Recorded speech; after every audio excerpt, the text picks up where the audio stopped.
Star उत्सव पर देखिए आपके चहीते शोज अब से डीडी फ्री डिश पर।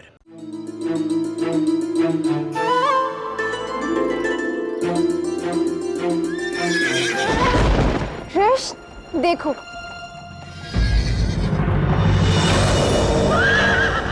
तुम्हारी झांकी का अर्श आ गया। सुंदर है ना?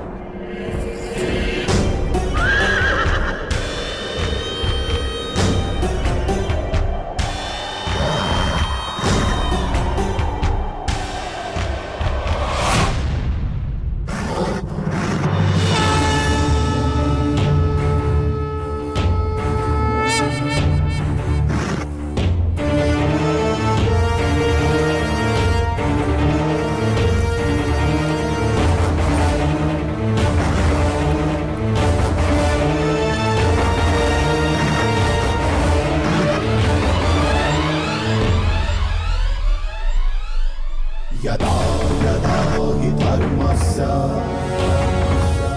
ग्लानिर्भवति भारत अभ्युत्थानमधर्मस्य तदात्मानं सृजाम्यहम्।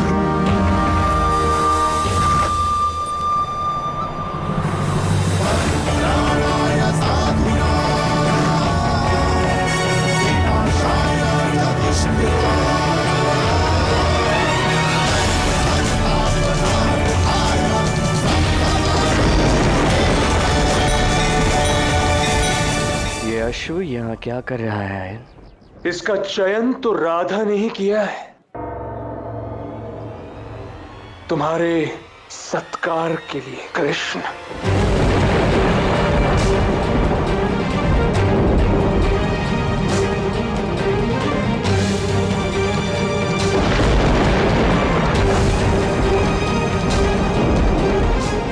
यदि यही राधा का चुनाव है तो आज यही अश्व झांकी निकालेगा।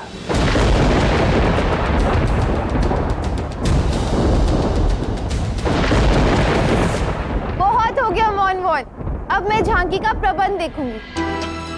छुटकी, चित्रलेखा कहाँ भाग गए दोनों के दोनों? मेरे मौन का लाभ उठाते। चलो शीघ्र आओ, समय कम है और काम बहुत अधिक है।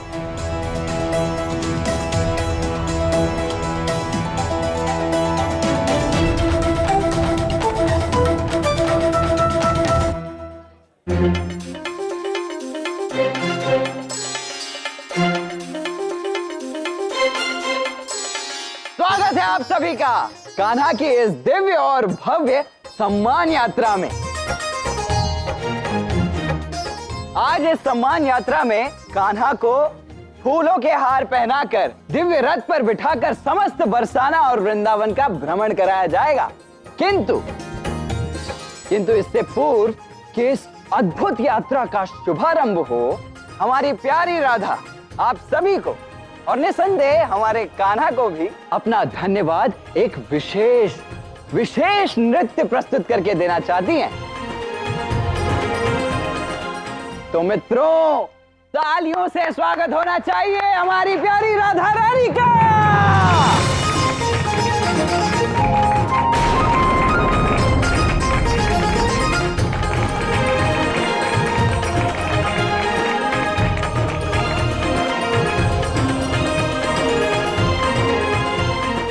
आज कृष्ण के सत्कार महोत्सव में आप सभी का स्वागत है। आज मैं अपने नृत्य द्वारा कृष्ण को विशेष रूप से धन्यवाद देना चाहती हूँ। यहाँ उपस्थित सभी लोगों में मुझे कृष्ण का सर्वाधिक आभारी होना चाहिए। आप सभी जानते हैं कि हमारे गांव पर आए इतने बड़े संकटों का कारण मेरे गलत निर्णय थे, जिसकी कृष्ण ने भरपाई करके अपने मान सम्मान को त्याग कर, मेरी की हुई भूल के लिए क्षमा मांगकर हमें इस विपदा से बचाया। सच में तुम बहुत महान हो कृष्ण।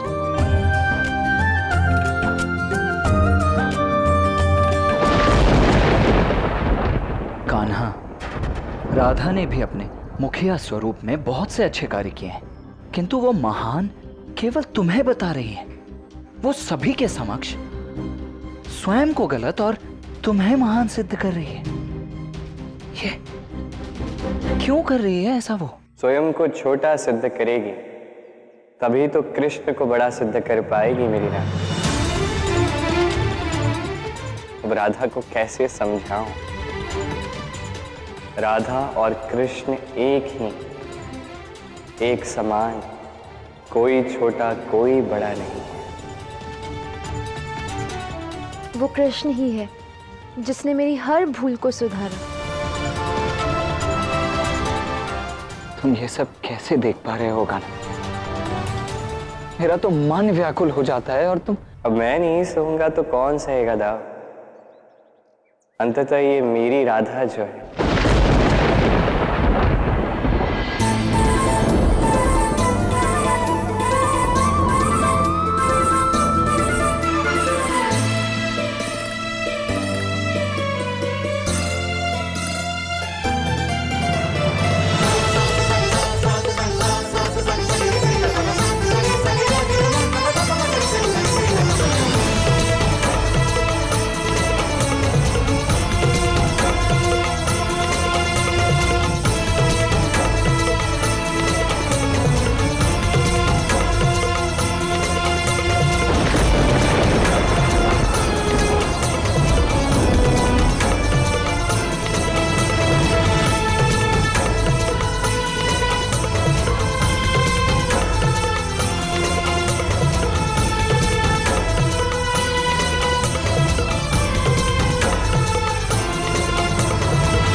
एक बात स्मरण रहे केशी,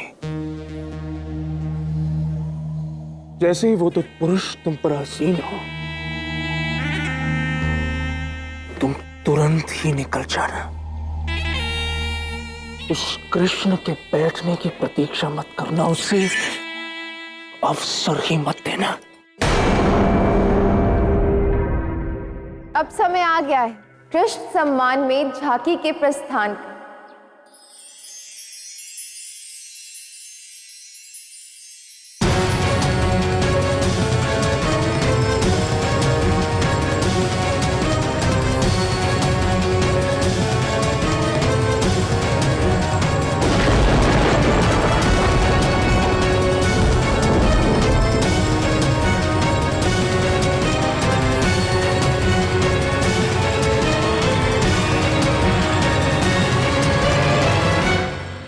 आइए काका।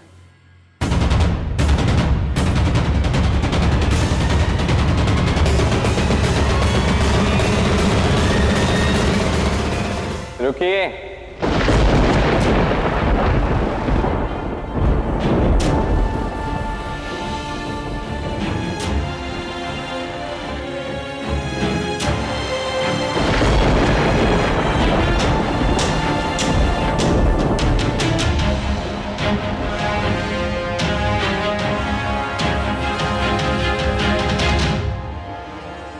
इस रथ का सारथी मैं बनूंगा।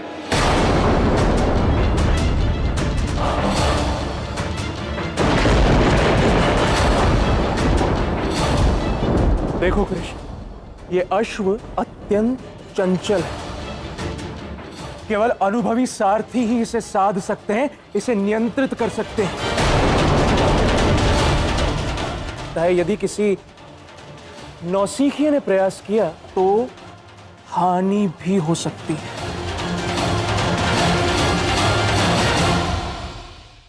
आयन का कहना ठीक है पुत्र।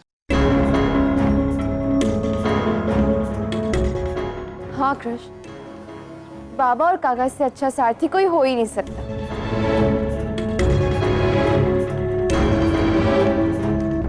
किंतु ये झांकी कृष्ण के सम्मान में हो रही है।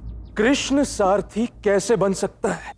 इस सम्मान लेने से अधिक देने में प्राप्त होता है बड़े भैया।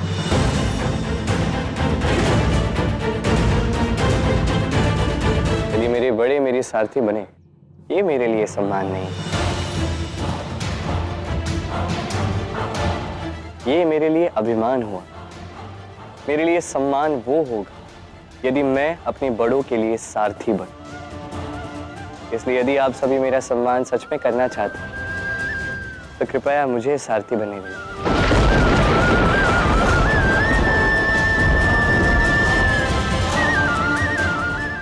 बात तो उचित कही कान्हा तुमने। कितनी प्यारी बात कही है मेरे लल्ला ने।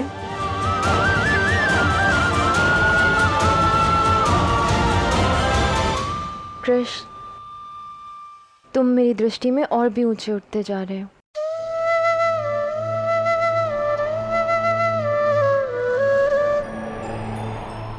उचित है, किंतु तुम एक बात भूल रहे हो कृष्ण। तुम केवल एक ग्वाले हो। एक अनुभवी सारथी का कर्म कर पाओगे?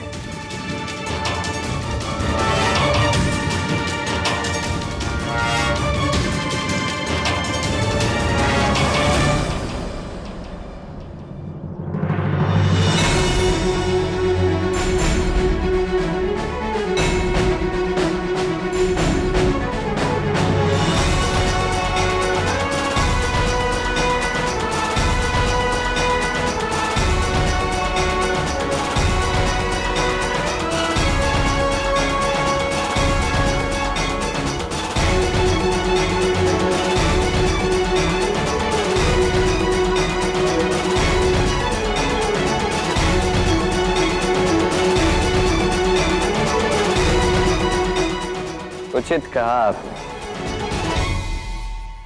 मुझे सारथी के धर्म का, उसके कर्म का अनुभव तो नहीं है, किंतु भविष्य के गर्भ में क्या पल रहा ये हमें नहीं पता।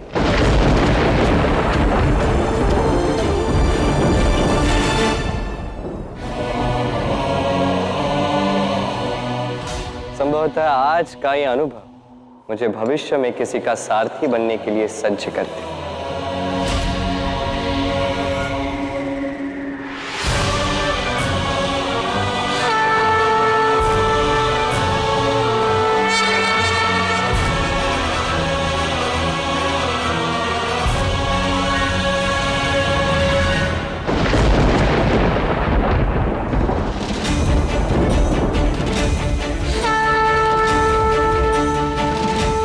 धन्यवाद मुझे ये अवसर देने के लिए। ये अवसर केवल मुझे ही नहीं, समस्त संसार को स्मरण रहेगा।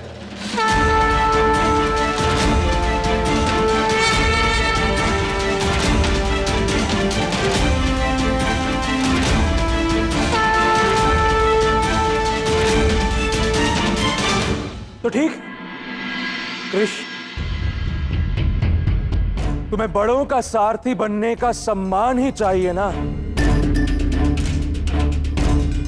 नंद काका और वृषभान काका हमारे बड़े हैं, अत्यंत सम्माननीय हैं।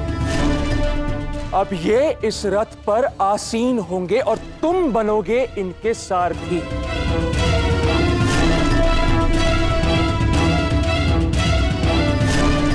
क्यों? इनके सारथी बनने का गौरव तुम्हें ही प्राप्त होगा। अब तो प्रसन्न हो ना कृष्ण? यदि इसी में कृष्ण अपना सम्मान समझता है तो हम उसके रथ पर अवश्य बैठेंगे।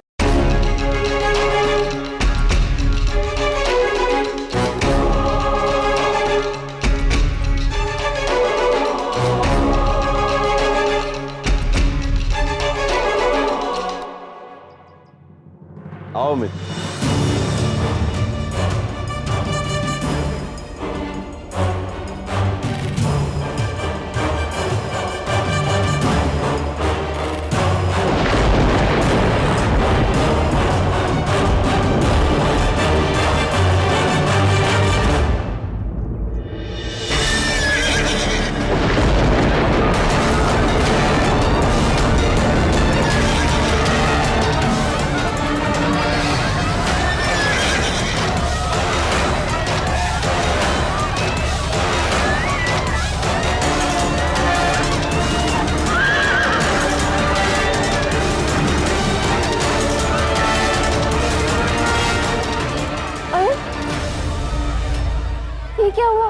इसमें मेरा क्या दोष? मैंने कृष्ण को पहले ही सचेत किया था, कहा था उससे कि अश्व प्रशिक्षित नहीं है। यदि उसे घोड़े हाँकने का कोई अनुभव ही नहीं है तो सारथी बनने की क्या आवश्यकता थी? ये सारी बातें छोड़ो, हमें शीघ्र चलना चाहिए। मैं तुम्हें कुछ नहीं होने दूंगी कृष्ण। हमारे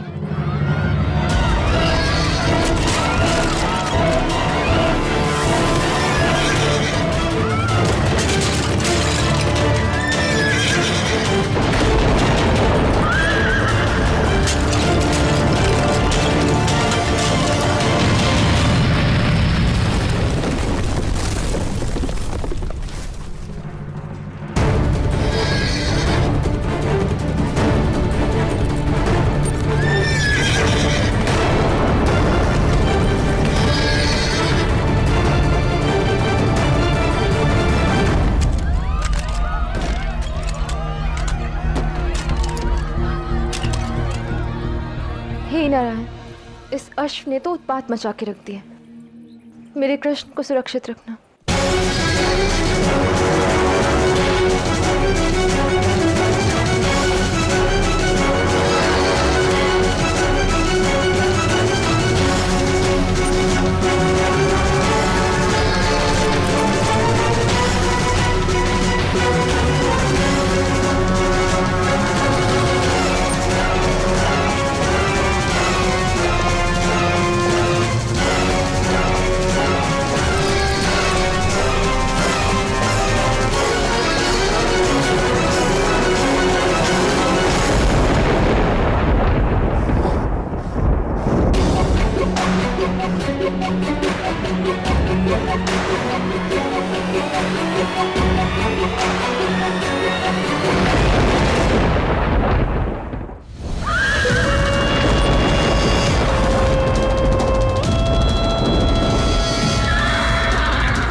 कृष्ण, आज मैं वो अनोखा कार्य कर दूंगा जो आज तक कंस का भेजा कोई असुर नहीं कर पाया।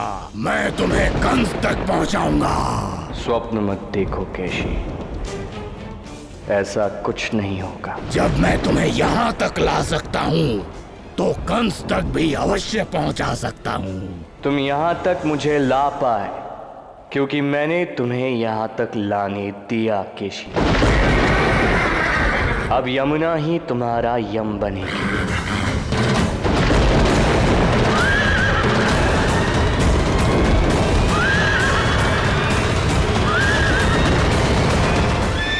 तुम यहाँ तक मुझे ला पाए क्योंकि मैंने तुम्हें यहाँ तक लाने दिया केशी। अब यमुना ही तुम्हारा यम बनेगी, स्मरण रखना।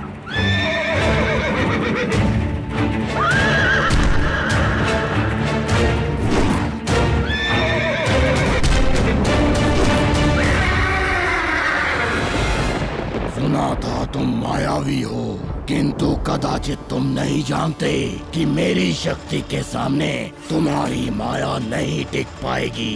मेरे दांतों से मैं ब्रह्मांड की किसी भी वस्तु को चूर चूर कर सकता हूँ, समस्त ब्रह्मांड को खा सकता हूँ। किंतु ये समस्त ब्रह्मांड तो मेरे मुख में बसता है केशव। आज तुम्हारा अंत निश्चित है। कंस के पास लौटोगे तो मृत्यु मिलेगी, कृष्ण से लड़ोगे तो मुक्ति मिलेगी। निर्णय तुम्हारा। केशी को झुकना नहीं आता, उसका जन्म हुआ है तोड़ने के लिए।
मुझे क्षमा कर दीजिए प्रभु कि मैं आपको पहचान नहीं पाया।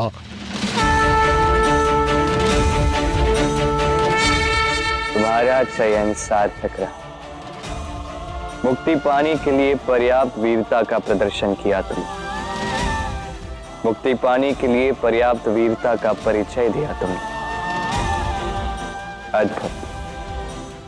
आज से ये घाट केशी घाट के नाम से जाना जाएगा। तुम्हारी मुक्ति हुई केशी।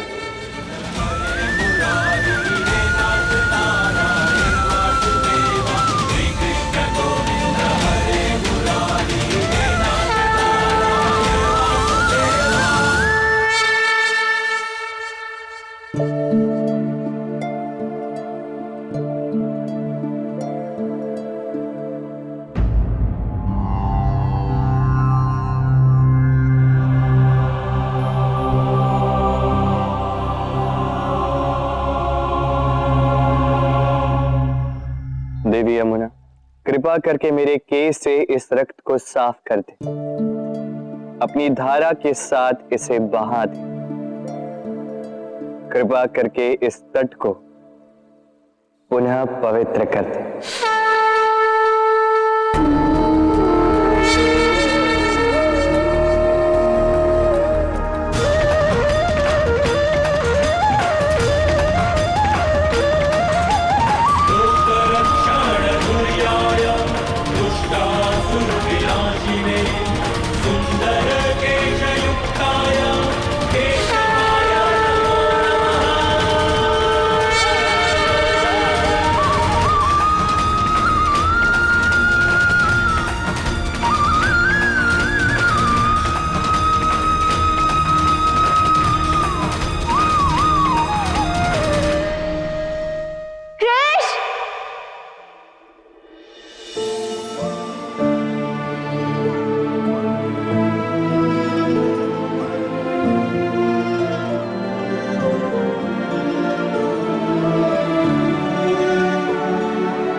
ठीक तो हो ना? आओ। बस ठीक ही हूँ। क्या ये रथ यात्रा मेरे लिए अधिक आरामदायक नहीं थी? नारायण की कृपा है जो मेरा लला सुरक्षित है। मैया, तनिक मुझे देखिए। मैं सकुशल हूं, अब आपको निराश होने की आवश्यकता नहीं है।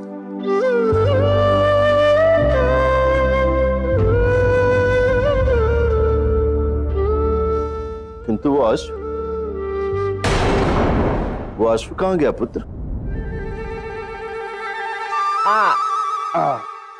उचित कहा था आपने बड़े भैया। वो अश्व पता नहीं मुझसे संभाला ही नहीं गया। कदाचित मुझे आपकी बात सुन लेनी चाहिए थी। ये क्या कान्हा, आयन की प्रशंसा क्यों कर रहे हो तुम? मेरा लक्ष्य बड़ा है था। राधा मेरे हर कर्म को महान समझती, मुझे हर कार्य में निपुण और कुशल समझती। मुझे उसका ये भ्रम तोड़ना है, उसे इस विचारधारा से निकालना है था। पर तुमने बताया नहीं फिर, वो अश्व कहाँ है? वो अश्व, वो तो भागते भागते भागते भागते भागते जल में चला गया। और मैं बहुत भयभीत हो गया, तो अंतिम समय में मैंने वहां से छलांग लगा दी। जल में चला गया? किंतु अश्व तो तैर सकते हैं ना? तो अश्व तैर सकता है, हाँ, किंतु रथ तो तैर नहीं सकता। कदाचित उस रथ के भार के कारण वो अश्व भी डूब गया होगा बेचारा।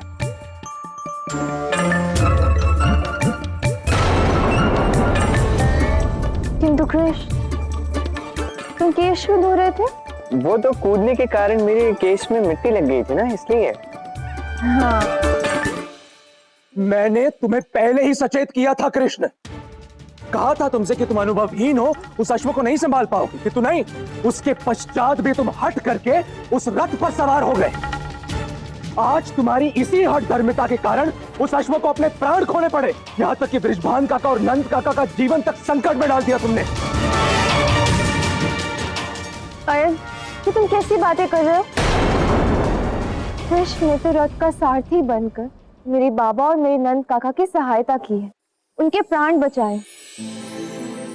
बिना किसी को घायल किए अपने प्राण संकट में डालकर रथ को यहाँ यमुना तट तक लेके आए। मैं तो कहती हूँ कि कृष्ण एक महान सारथी और भविष्य में भी एक महान सारथी बनेगा।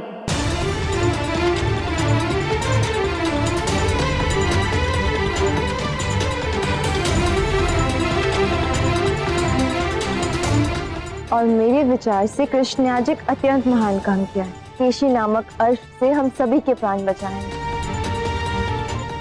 और इस घाट पर अपने केश धोए। केश धोना अर्थात मन मस्तिष्क की शुद्धता। इसलिए मैं कृष्ण को एक नया नाम देना चाहती हूँ। मैं कृष्ण को केशव नाम से सम्मानित करना चाहती हूँ।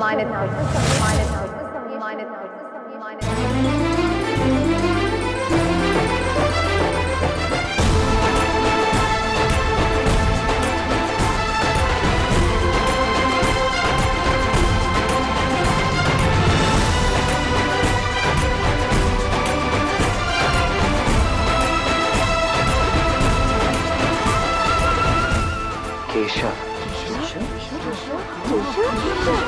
राधा का केशव।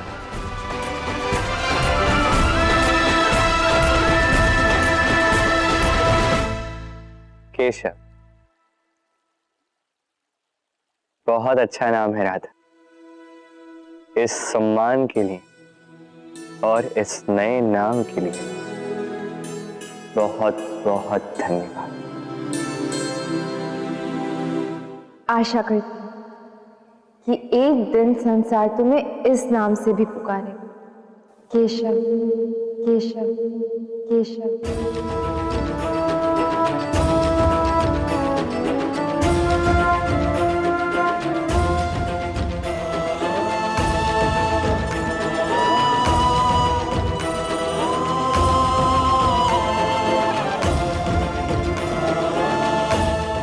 तथास्तु।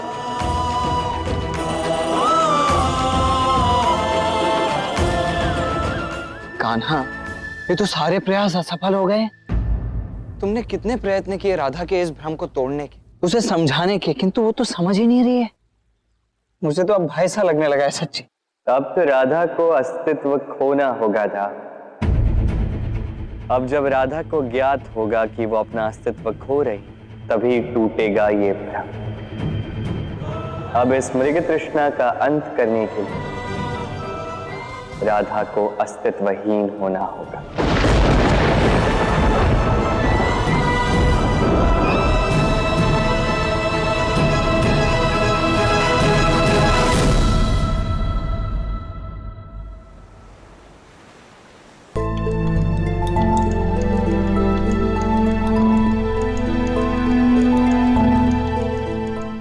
केशव। अति सुंदर नाम है राधा।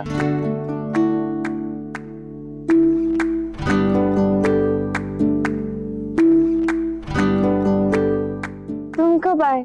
मैं भला तुमसे दूर होता ही कब हूं? बस मौन था तुम्हें सज होते देखकर। अच्छा, अब तुम यहाँ बैठे क्या देख रहे हो? चलो बता, अब मैं अपनी कैसी सज्जा करूं? अब तुम स्वयं की सज्जा भी मेरे अनुरूप करोगे। हाँ, तो इसमें क्या बुरा है? भला तुमसे अच्छी सज्जा कोई कर सकता है?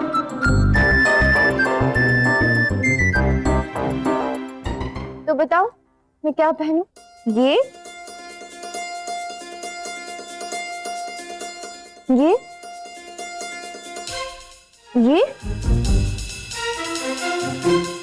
ठीक है।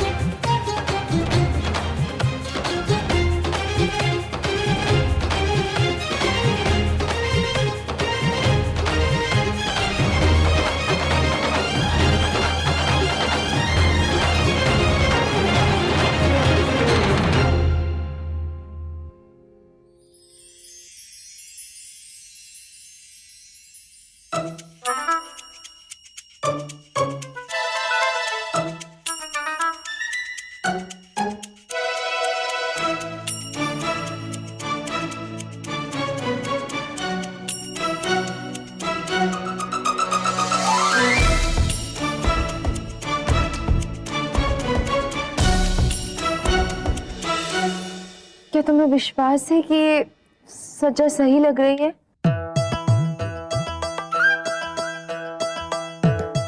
मेरे अनुसार तो बहुत अच्छा है, किंतु फिर भी तुम वही करना जो तुम्हें सही लगे। मेरे लिए तो अप्रतिम है। ठीक है, यदि तुम कह रहे हो कि ये सही लग रहा है तो अवश्य ही ये सही लग रहा होगा।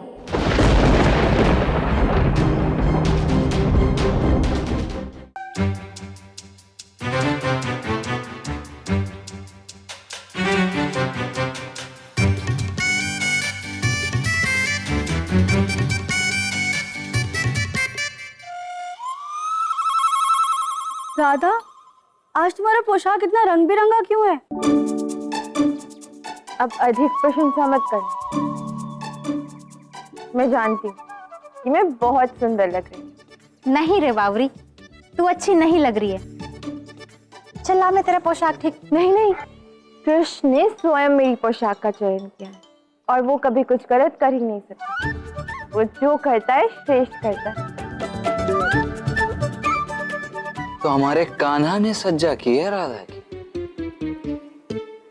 वो भी ऐसी। महादेव, ज्येष्ठ क्या करने की चेष्टा में है? ऐसा क्यों किया उन्होंने? श्री कृष्ण जो भी कर रहे हैं उसके लिए अत्यंत साहस की आवश्यकता है गौ। वे एक बहुत बड़ा दांव खेल रहे हैं। कैसा दांव महादेव? एक ऐसा दांव जो यदि सही नहीं बैठा तो समस्त ब्रह्मांड का अस्तित्व दांव पर लग जाएगा। श्री कृष्ण को देवी राधा के अस्तित्व को जागृत करना होगा, शुद्ध और निश्चल प्रेम को जागृत करना होगा, और ये सब उन्हें शीघ्रातिशीघ्र करना होगा।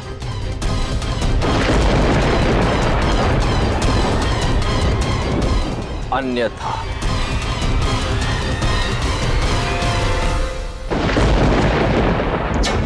क्या कैसी का भी अंत हो गया?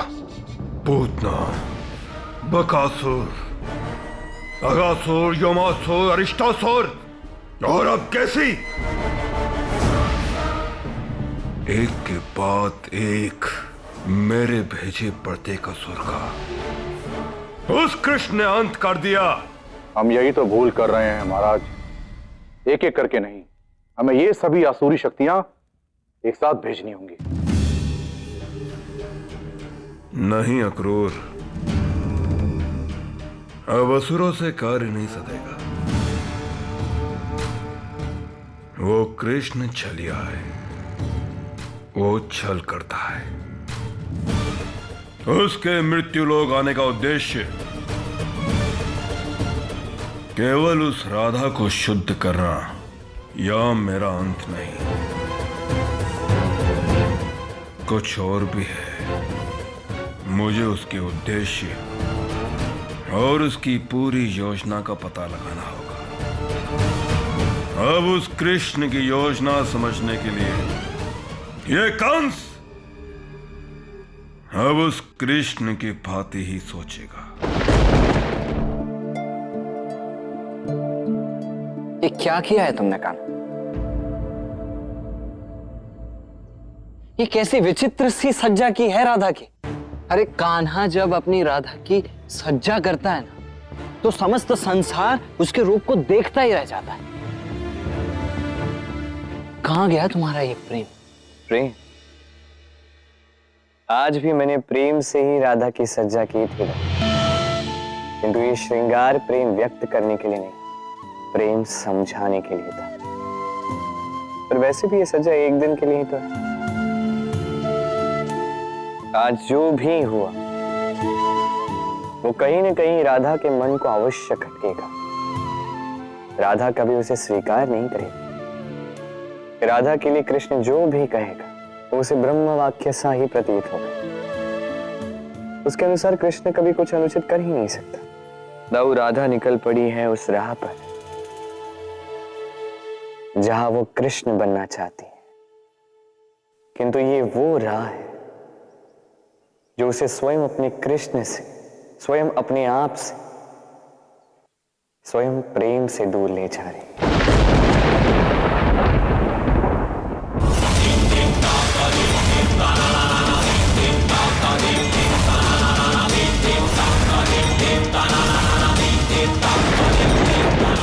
अब मेरे पास होगा इस युद्ध का सबसे बड़ा और शक्तिशाली शस्त्र। मैं शीघ्र ही जान लूंगा उस कृष्ण का उद्देश्य और उसका सत्य क्या है। जानकारी से बड़ी कोई शक्ति नहीं उस कृष्ण की योजना जानकर। यह कंस उसी पर प्रहार करेगा उसी पर।